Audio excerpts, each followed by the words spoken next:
Merci. Bon, alors je répète, et j'amplifie ce que j'ai dit ce matin, c'est encore plus dur pour moi d'intervenir après un tel film.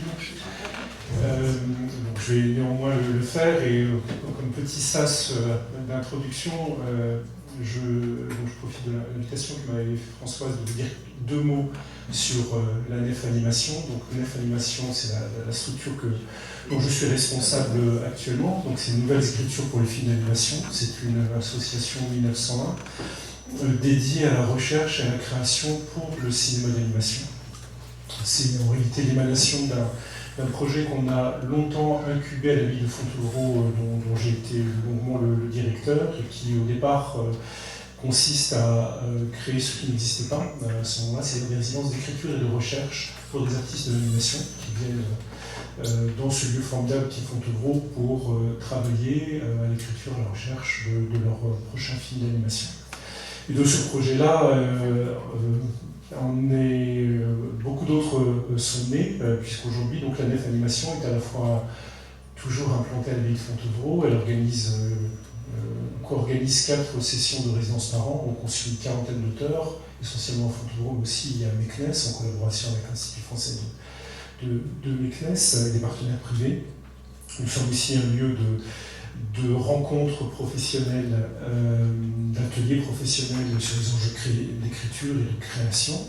Notamment, il y a une manifestation qui s'appelle les Chemins de la création tous les ans à la ville de Fontevraud à la mi-octobre. Vous pouvez tout à fait participer parce qu'on y parle de l'art de l'animation.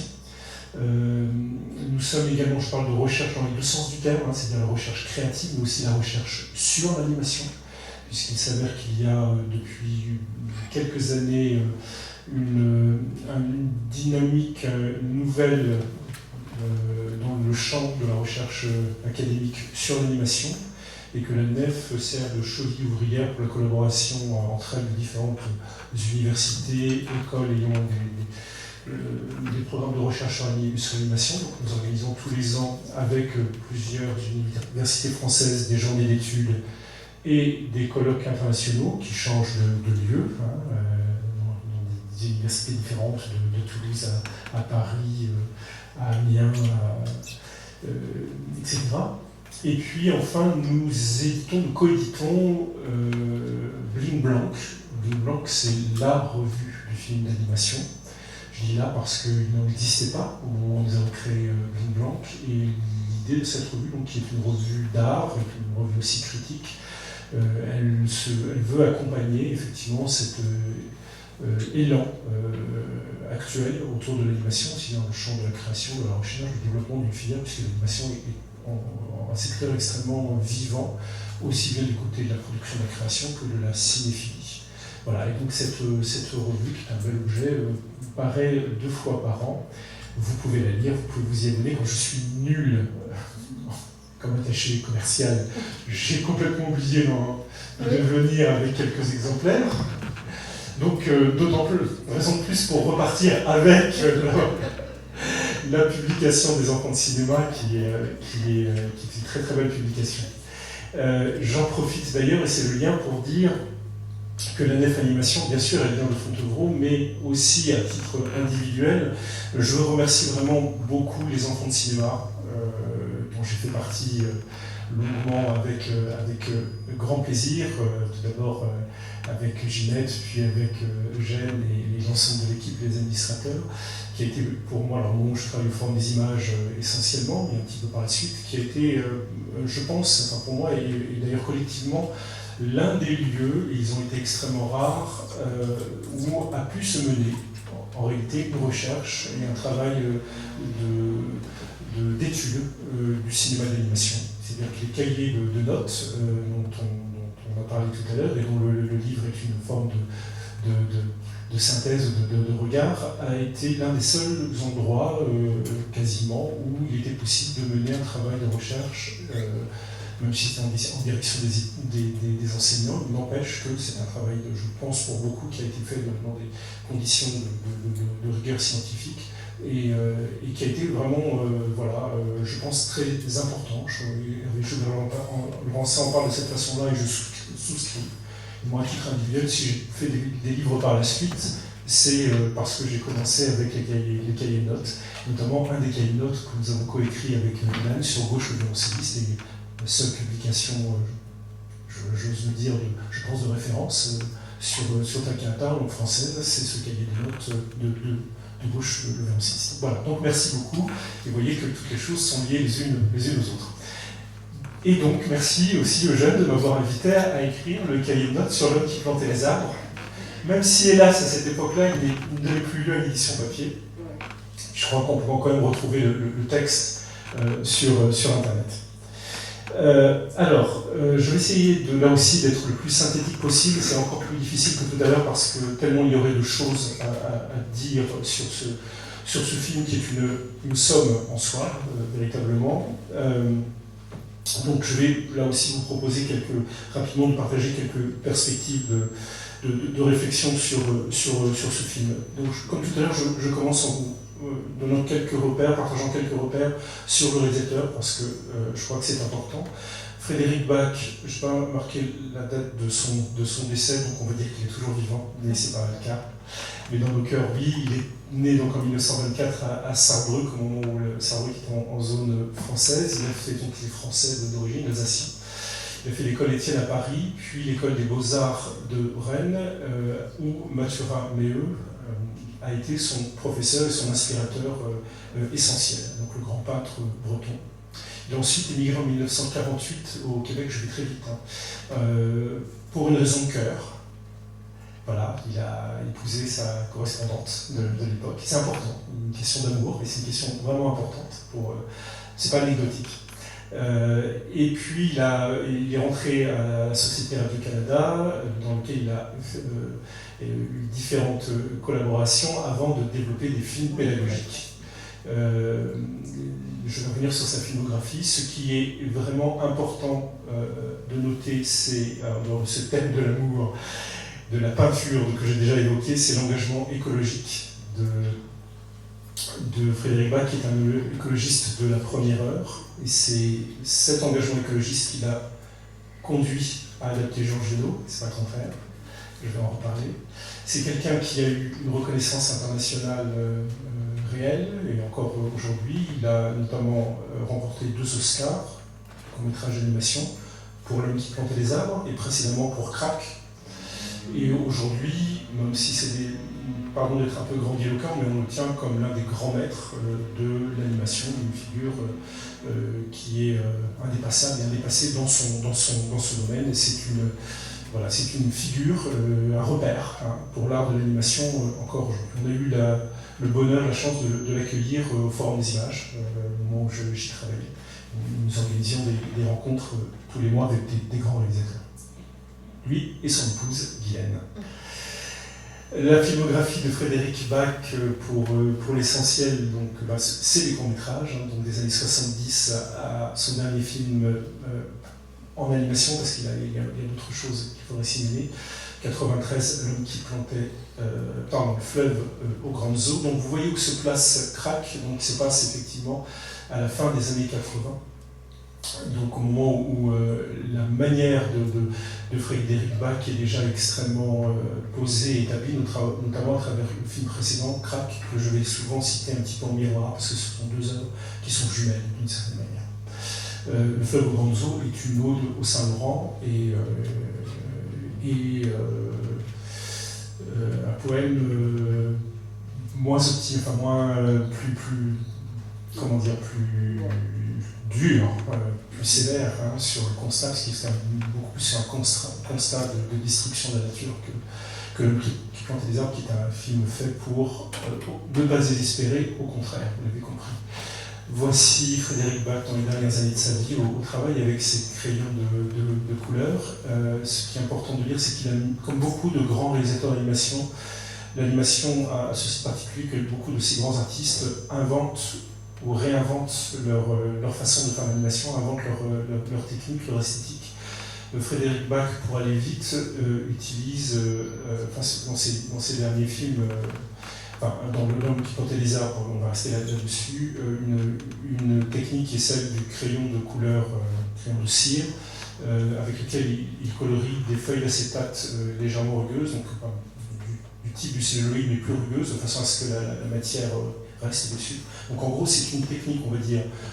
Le support est un support pas loin, assez proche du dessin animé, donc qui permet effectivement la superposition des images. On travaille image par image, mais le rendu est à la fois celle de la texture du dessin. On a une signature très claire du dessin en tant que tel, dans sa matière, dans ses épaisseurs, dans le moment aussi où la page, l'image est vierge de dessin. Donc c'est un dessin qui se montre en tant que tel. Donc matière, et puis aussi cette possibilité de superposition qui crée notamment, alors je ne rentre pas dans les détails techniques, mais la possibilité de fondu enchaîné, qui est l'une des, et de métamorphose, qui est l'une des caractéristiques de sa manière cinématographique. Je reparlerai de ça après plutôt. Donc, à l'origine de l'homme qui plantait des arbres, eh bien, je l'ai dit, Frédéric Bach est un écologiste militant de la première heure. Comme les écologistes des années 70, je m'en souviens, j'étais enfant, ils disent le sauvage. Et dans le magazine Le Sauvage, il découvre la nouvelle de Jean Genot. Donc le texte de 1953. Pour lui, c'est un véritable choc, c'est-à-dire que c'est une nouvelle qui le frappe énormément. C'est dommage que la personne qui était prévue pour intervenir n'ait pas pu parler de la nouvelle en tant que telle. Je ne vais pas le faire, j'en serais incapable, mais simplement, je pense qu'une question importante à avoir en tête, c'est, au cas où vous l'ignoriez, c'est que Jean Genot répond à une forme de commande à travers cette nouvelle, sur une forme de héros du quotidien. Le texte c'est une supercherie littéraire, c'est-à-dire que Jean Genot fait croire que la commande est celle de personnages réels ayant existé, et Jean Genot y répond de cette façon-là en faisant croire que Elzéar Bouffier a existé. Lorsque Frédéric Bach lit le texte, cette supercherie littéraire, il n'en a pas connaissance, et donc il prend le texte véritablement pour voilà, une biographie de ce personnage extraordinaire qui a été Elzéar Bouffier. Et donc pour lui, c'est quelque chose d'absolument important, c'est-à-dire que ce texte est important, c'est l'expérience de l'exemple de cet homme est important, et il décide de l'adapter pour lui donner davantage de retentissement, puisqu'à l'époque, la nouvelle n'est publiée que dans des revues, elle n'a pas fait l'objet d'une édition en livre, donc c'est vraiment l'idée d'être le propagateur du texte, bien sûr, mais aussi de l'expérience, de l'exemple à laquelle il donne. Lorsqu'il apprend qu'il s'agit d'une supercherie littéraire, c'est une véritable catastrophe pour lui, parce que c'est un projet qu'il a de longue date, et il pense renoncer. Parce que cette question-là est vraiment importante, c'est-à-dire que c'est une question éthique qui se joue. Frédéric Bach est un cinéaste vraiment éthique. Voilà. L'aspect du militantisme, du regard sur le monde, de l'engagement, n'est pas indépendant de son art, ni de la façon dont il le pratique, ni de sa personnalité.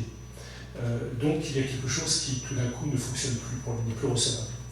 Et en faisant un travail de recherche de documentation, en fait, il trouve d'autres exemples de par le monde de personnes qui ont effectivement réalisé ce type de prodige, c'est-à-dire qui ont changé le devenir d'une région à travers un engagement solitaire personnel. Il se dit bon, Elzéar Bouffier n'a pas existé, n'existe que peut-être que sous la plume de Jean Genot, mais d'autres, Elzéar Bouffier existent, et donc faire ce film a un sens, parce qu'il est possible de changer la face d'une région à travers un engagement individuel. Donc il reprend ce projet, et c'est le succès de Crac, le film précédent que vous avez vu rapidement, dont je vais reparler, peut-être pas trop parce que sinon je vais être débordé, qui lui permet de faire ce film, donc Crac 1981. Il réalise un voyage en Provence, visite le village, la maison de Jean Genot. Il s'imprègne de ce paysage-là, il négocie les droits, ça n'a pas été si simple que ça, et il se lance dans cette adaptation qui veut être une adaptation fidèle. Son parti pris, c'est celui d'une voix off qui restitue le texte dans sa quasi-intégralité. Alors comme tout à l'heure, j'ai fait, mais c'est beaucoup plus rapide, j'ai comparé.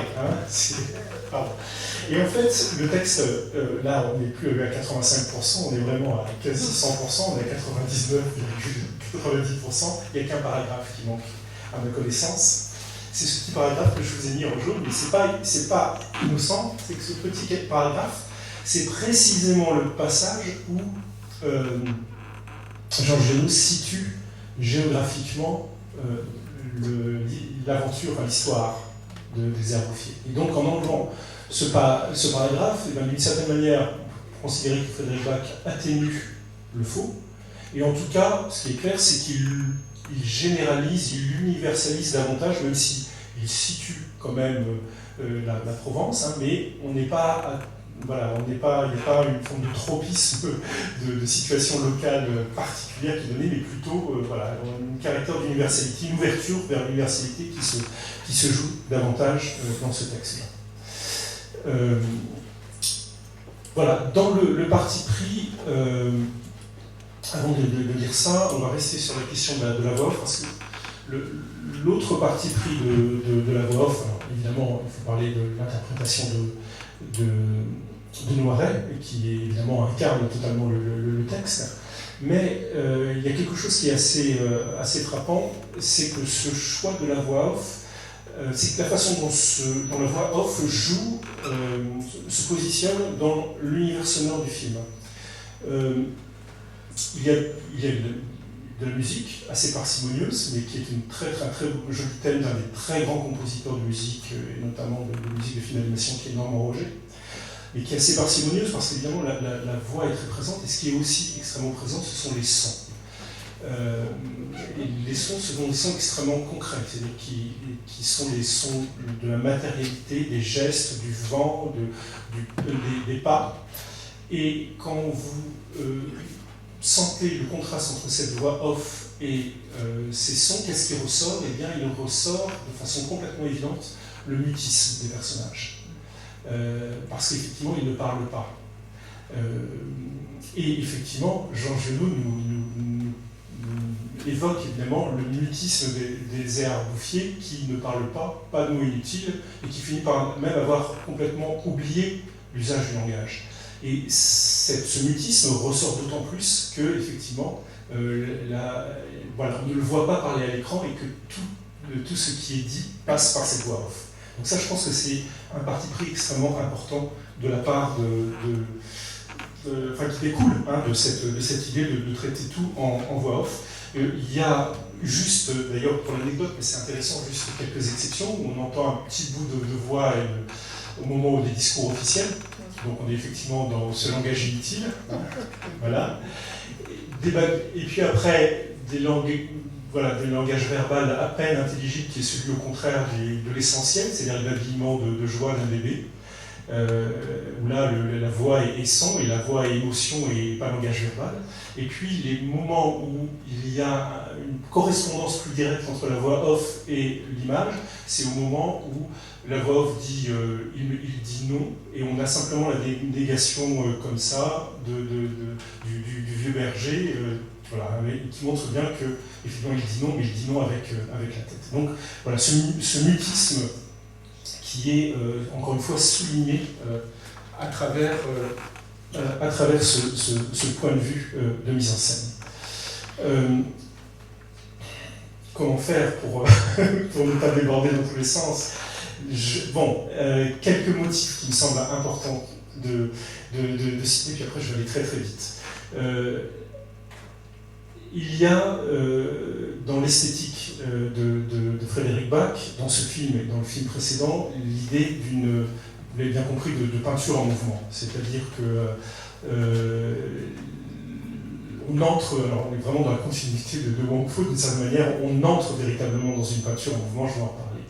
Il y a la dimension de l'observation, c'est-à-dire que le cinéma de Frédéric Bach est un cinéma qui observe le réel, qui qui capte le vivant, qui capte le moment, la façon dont le temps réel sourd d'une certaine manière, comme une source, comme le vent. Il y a évidemment le regard sur la nature, il y a les traditions, exactement les gestes du quotidien, la ruralité à laquelle on accorde évidemment beaucoup d'importance. Mais il y a aussi le thème de la fracture. Alors ce que je vous dis là est vrai, mais on voit aussi enfin en tout cas me semble pertinent sur L'homme qui plantait les arbres, mais ils sont exactement présents dans Crac, le film dont je n'ai pas trop le temps de parler. La fracture, c'est quoi? Ce sont les guerres, ce sont les destructions, c'est la façon dont l'histoire civilisationnelle de l'homme vient par moments briser le cycle naturel, l'histoire naturelle. On est dans je vais en reparler tout à l'heure, mais on a effectivement une vision, on va dire, cyclique, éternelle, mythologique, qui est celle de la nature, et puis ces fractures qui sont d'ailleurs signifiées à l'écran par ce côté noir et blanc qui revient, ou ce rouge qui revient, les deux guerres, les destructions. Je vais aller plus vite, simplement pour vous dire que la peinture, ce sont aussi... c'est la picturalité, je l'ai dit, du dessin, la matière, la couleur, le trait, la touche impressionniste. On a parlé de Frédéric Bach comme d'une forme d'impressionniste. Ce sont ses références à Renoir, à Goya, à Chagall, à Bruegel, plein de choses qu'on peut voir dans ce film. Dans d'autres films, il y a des mises en abîme de peintres, et c'est cette idée de peinture en mouvement dont j'ai parlé tout à l'heure. Je passe très vite, mais voilà, je fais un petit spot à propos de la peinture sur Mathurin Méheut, dont je vous ai parlé. Je sais que certains d'entre vous, n'est-ce pas, Franck, sont des aficionados, sont des passionnés de ce grand peintre. Voilà quelques images de Mathurin Méheut, qui était donc le maître de Frédéric Bach, et là j'emprunte une citation d'un texte, je vais en parler tout à l'heure. Citation de Mathurin Méheut, puis après je reviendrai là-dessus. L'invitation de Mathurin Méheut: nous devons témoigner de notre temps, noter tout ce que nous pouvons observer d'un monde qui change, se transforme de plus en plus vite. Ça, c'est la profession de foi de Mathurin Méheut, et en réalité, Frédéric Bach le met vraiment à exécution dans ses derniers films. Sauf que, alors, dans Crac, on est effectivement dans une fresque qui montre le passage du XVIIIe siècle au XXIe siècle à travers un arbre qui devient chaise versante, et à travers lequel on voit effectivement la vie d'une famille québécoise, et une fresque historique qui nous emmène jusqu'au XXe siècle. L'homme qui plantait les arbres est finalement, au contraire, une sorte de film, on va dire, de la réparation de cette transformation. On pourrait dire que c'est presque l'homme qui replantait les arbres, dans la mesure où le paysage qu'on nous donne au départ est un personnage détruit, notamment par l'activité de l'homme, par les charbonniers qui ont détruit... voilà. Et à plusieurs moments, on dit il y avait là une villa gallo-romaine, il y avait là... Et l'œuvre que réalise Elzéar Bouffier, c'est une œuvre finalement de restauration, de réparation de cette destruction-là. Donc ça, c'est extrêmement important. Ça a à voir avec l'éthique dont on parlait, c'est-à-dire que l'exemplarité, c'est-à-dire que l'on peut réparer peut-être une partie de ce que nous avons détruit. Je vais vite là-dessus, mais voilà, quelques images de la guerre de 14-18, qui évidemment nous font référence très clairement aux images que l'on a vues, même si les styles sont différents. Ça, c'est Mathurin Méheut, et on peut penser aux séquences en question. Alors, je fais plutôt un clin d'œil. Tout à l'heure, je dis, voilà, cette citation, je l'ai prise en fait dans un catalogue de la grande exposition qui a eu lieu quelques années, qu'Hélène connaît bien, au Japon, sur Frédéric Bach, et donc dont les textes ont été préfacés par Isao Takahata, à nouveau, et Hayao Miyazaki. Frédéric Bach, je crois, enfin je laisserai Ilan en parler mieux que moi tout à l'heure s'il veut développer, mais je crois fait partie des maîtres, là aussi pour Takahata, qui a, alors Ilan m'a rapporté très à propos un livre publié par Takahata, donc en 1990. oui, vous avez raison, parce que le film n'était pas facile. 1990, bilingue, donc de Takahata, avec le texte de Jean Genot en français, sa traduction en japonais par Takahata, qui était francophone, et plus que ça, les illustrations, enfin des images issues du texte, et puis des essais de Takahata sur l'œuvre de Frédéric Bach. Une autre publication précédente, je crois. Hein, postérieure. Il faut vraiment que vous en parliez, parce que vous voyez, je ne suis pas au courant. Assez. Mais évidemment, cette éthique, cette relation au réel, ce regard documentaire que porte d'une certaine manière Bach sur nos sociétés, évidemment réfère directement à l'engagement de Takahata, qui était aussi quelqu'un dont on pourrait abondamment parler du point de vue de l'éthique du cinéma d'animation. C'est-à-dire en quoi le cinéma d'animation est autre chose que finalement l'échappatoire du merveilleux disneyen, mais au contraire une façon de porter un regard sur le monde qui nous entoure, qui puisse être à la fois un regard de l'émerveillement, qui permet aussi un engagement. Je crois que le regard, y compris de Miyazaki, est un regard de l'émerveillement, un regard de l'émerveillement à travers l'enfance sur le monde qui nous entoure. Avec une volonté effectivement de dire, pour citer Prévert, le monde est une merveille, mais si ce monde est une merveille, il est important de s'engager pour sa survie. Donc les voilà ensemble, et on peut aussi dire qu'il y a évidemment des citations, enfin plus que des citations, une forme de filiation beaucoup plus évidente entre donc Crack, que je citais tout à l'heure, et puis le dernier film de long métrage de Takahata, le conte de la princesse Kaguya, où effectivement, là on voit, on va dire d'un point de vue beaucoup plus graphique, la filiation en question. Paul Revere, tout ça je l'ai dit, excusez-moi, je suis désordonné. Bon, les gestes, j'en ai parlé, la destruction. Donc je vais terminer. Aimer, agir, oui. Excusez-moi, j'ai parlé d'amour tout à l'heure, donc il faut que j'y revienne. Aimer, c'est pour Frédéric Bach, aimer, c'est le préalable au fait d'agir. Je ne vais pas faire du prosélytisme, mais des gens comme Pierre Rabhi disaient exactement la même chose. Hein. Ils disent qu'effectivement, tant que l'homme n'est pas réconcilié avec lui-même, c'est-à-dire le fait qu'il appartient au vivant et qu'il est un animal, et qu'il est en empathie avec le vivant, il ne peut pas agir. Ou il agit d'une façon qui est extérieure au problème. Bon, voilà. L'impact du film a été évidemment importante. Ce film a eu l'Oscar, je l'ai dit. Il a beaucoup suscité des mouvements de plantation, de replantation de forêts. J'ai oublié de dire qu'avant même d'avoir réalisé le film, Frédéric Bach avait lui-même planté, je crois, 30 000 arbres à ce moment-là. Il en a encore replanté après. C'est un homme qui était modeste, donc qui ne faisait pas il n'était certainement pas dans le Guinness des records des planteurs d'arbres, mais voilà, concrètement, il agissait de cette manière-là. On l'a beaucoup comparé, et je sais que ça l'embêtait, on l'a dit, finalement, les arbres-fiers, c'est vous. Aussi bien par rapport à son engagement militant que par rapport au fait que son œuvre en tant que telle, le film qu'on a vu, c'est, je crois, à peu près 20 000 dessins, fait à 90% par Frédéric Bach seul. Il a une assistante qui a fait à peu près 10% du travail. Donc c'est aussi ce travail, on va dire, cet engagement dans quelque chose qui peut sembler de l'ordre du surhumain. J'ai lu et j'ai compris que ce type de comparaison ne l'intéressait pas d'une certaine manière, qu'il n'était pas là, lui, pour être dans l'exemplarité quelconque. Par contre, et moi, je vais terminer là-dessus, ce qui me semble intéressant dans cette œuvre, c'est, ce qui m'intéresse en particulier, c'est, je dirais que c'est la question de l'œuvre du temps. Il y a différentes façons de considérer ça.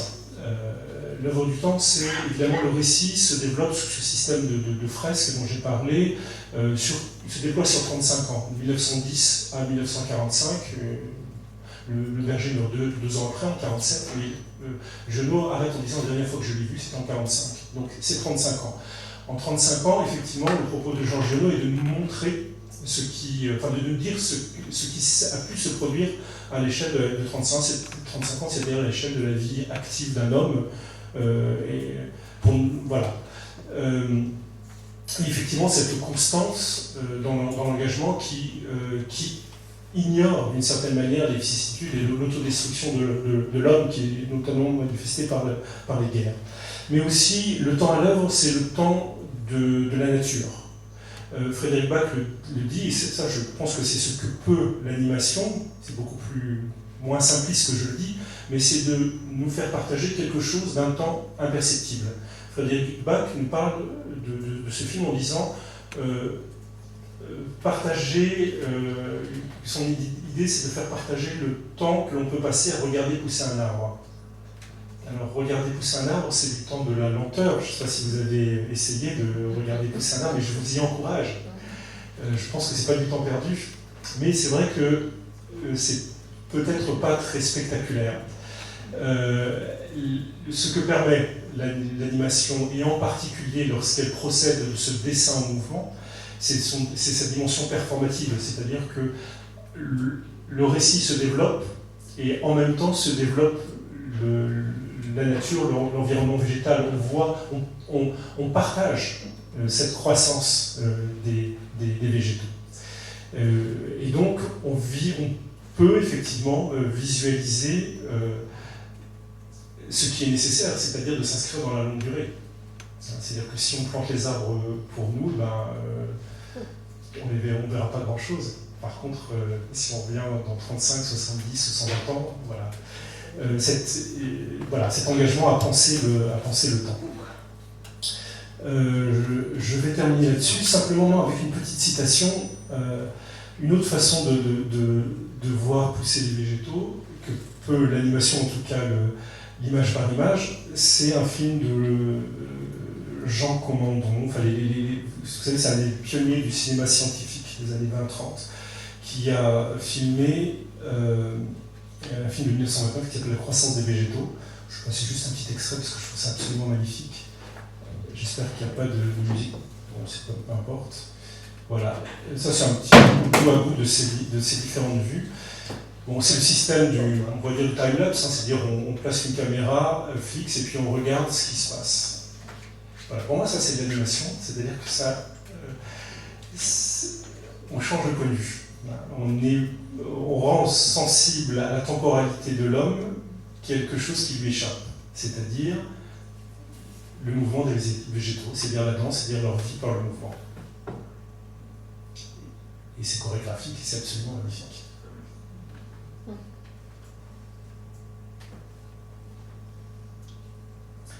Donc c'est vivant. Ça bouge comme nous, c'est vivant, je vous l'assure. Voilà, donc c'était simplement un petit clin d'œil. Non, je vais terminer par un dernier clin d'œil, parce que j'ai parlé de... Voilà, ça c'est une image promotionnelle, et non pas un photogramme du film. Mais c'est une image que j'avais choisie pour l'image Ricochet, qui était une très bonne idée de Kylie Note, c'est-à-dire effectivement ce clin d'œil entre ces deux films. Et un autre film, effectivement, où on voit croître les végétaux à vue d'œil, c'est Mon voisin Totoro, et c'est pas un hasard, où effectivement, dans une très jolie scène, très ambiguë et très... donc on a deux petites filles qui dorment, qui sont réveillées la nuit par le son de la danse des Totoro, qui se réveillent, qui se joignent à la danse. Elles font pousser des arbres à la vitesse de l'animation, à la vitesse de la magie, d'une certaine manière. Et puis elles se réveillent le lendemain, et puis il y a cette très belle phrase qui est « c'était un rêve, c'était pas un rêve, c'était un rêve qui n'était pas un rêve ». Qui pour moi est vraiment une phrase importante, qui me touche beaucoup, parce qu'elle nous dit tout. Elle nous dit tout de ce qu'est la magie pour moi de Miyazaki. Alors oui, c'était un rêve, c'est-à-dire que les plantes n'ont pas grandi à la vitesse, parce que là c'est juste le début, à la fin ça devient un énorme camphrier, je crois, enfin un énorme arbre, comme vous le savez, mais le lendemain il y a des petits germes. Et voilà, et ça c'est l'émerveillement, la magie du réel, du vivant, hein. C'est-à-dire, et c'est ce sur quoi nous devons être capables de porter un regard émerveillé, c'est-à-dire le fait que la germination de petites graines, même si c'est ça, c'est magique. Voilà, voilà, merci beaucoup.